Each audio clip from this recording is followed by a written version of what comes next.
আজকের কবিতা গ্রীষ্মকালকে নিয়ে। গ্রীষ্মকালে তাপে মানুষের হচ্ছে খুব কষ্ট। বাইরে একবার বেরোলেই ভাই শরীর হবে নষ্ট। স্কুলের পড়া বাড়িতে পড়ো বলছে বাবা মারা। স্কুলে যাওয়ার কথা বললেই রেগে যাচ্ছে ওরা। কোথাও আমি যেতে পারি না এই গ্রীষ্মকালে। শরীর খারাপ হবেই হবে সূর্যের এই তাপে। ছোট্ট বন্ধুরা, কবিতা গ্রীষ্মকালকে নিয়ে। গ্রীষ্মকালে তাপে মানুষের হচ্ছে খুব কষ্ট।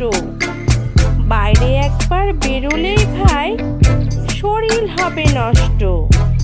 স্কুলের পড়া বাড়িতে পড়ো বলছে বাবা মারা। স্কুলে যাওয়ার কথা বললেই রেগে যাচ্ছে ওরা। কোথাও আমি যেতে পারি না